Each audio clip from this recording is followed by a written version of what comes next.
Okay, so I hope this is able to be seen because it's actually flat. Because I'm going to be doing ink, I don't want it to run. Sometimes I like runs, but not all the time.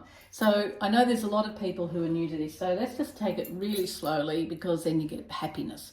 So I'll be doing all these little videos and one step at a time. So because you're new and we just want to play, I'll do the charcoal first. Now, I know you can't see what I'm looking at, but when you're looking at yours and holding yours, I'm referring to this all the time. And I quite like the fact that, can you see the shadows there? I'm going to use those. I really like those shapes. Okay, I'll use those later. So I'm just going to put in, I have no idea. See, even I have no idea what I'm doing. I'm going to put the vase in first. Now, people who know these things probably say, Vanessa, you don't do the vase first. But anyway, I'm going to put the vase in. The reason I paint and do abstracted stuff is because I find it really hard to do realistic. But if I really concentrate, I'm pretty good at it. But it's a matter of practice. So I'm just going to put these shapes and things in. So I've just got a guideline and I'm just going to put those in softly. And there's that big ball of fabulousness here, which is coming at me. So there's a bit of foreshortening going to happen there. And then I've got this here. See, already I'm doing it wrong. So a real little trick is actually if you don't take your charcoal, which is a willow charcoal, off the page, and that's called contour drawing, and it actually frees you up a lot. So I'm just going to put these in at the moment just so that I've got them here. Now, what I love about this is the actual fans, and I'm thinking I'm going to do really interesting mixed media with them. So they're coming out. The whole idea is try and get it so that it actually doesn't all fit, but it actually has got that whole energy. So I'm just going to put these soft shapes, and that's those leaves. So I'm just going to really, you can do as much effort as you like with these, but at the end of the day, you might even paint over them, so don't go too much. But if you actually do like sections of them and think, gosh, that's a bloody good leaf, you can leave that in. There is no rules, there's nothing you can do wrong.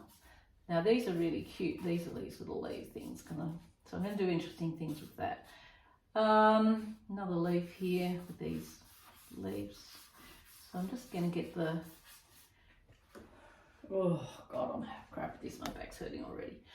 Okay, so while I continue with this, now that's a big fan there, that's a big fan.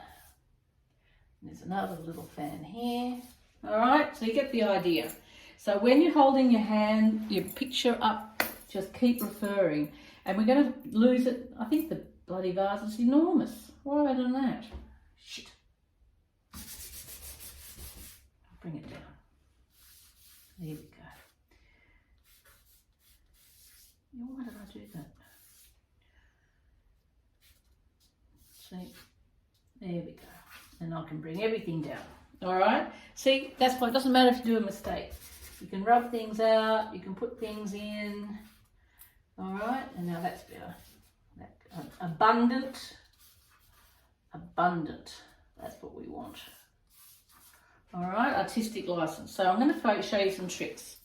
I'll continue on with this first, and then I'm going to come back and show you some tricks. Okay, so I cheated a little bit. I stood up on the easel because my back was killing me.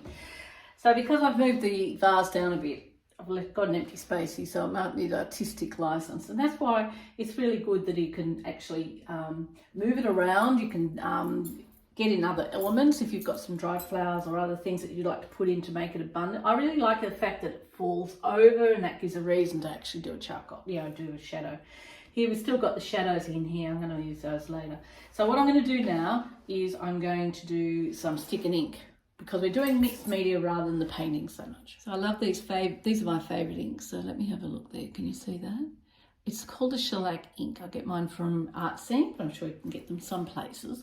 So I love it, the fact that you can actually, you can wash it and then put a spray and it resists and get little droplets. You can use it as a stick and ink, and you can also use it as a glaze over areas so the other bits and pieces pop out. So what I'm going to do is I'm going to do a little flick. What happens with these paper, a white piece of paper, you think, oh God, I don't want to stuff it up. So when you start putting down all these materials, you can always cut back, remember, white paint. So I'm going to, what am I going to do? I really like this bit here. Can you see that? Those little dots and things. So I'm just going to have it, you don't want to put everything the same. So I'm going to just, with my stick and ink, I have no idea what I'm going to do. I'm going to do this. I'll do the this foliage here, and just the thing about the stick is you can't do it neatly, and so you just dip it in the ink. And I'm not trying to do exactly it. I'm just going to get the feeling, and because you can't do it, it's a massive bloody leaves. It looks really hard. It's got a centre stalk, but with the stick, you can't bugger it up. You got a stick, little stick out of the garden, dip it in, can't stuff it up. It's fabulous. Okay, so I'm just using those shapes, and that's why it'll start evolving the more you put on. All right, and scratch, scratch, scratch, da da da da da, and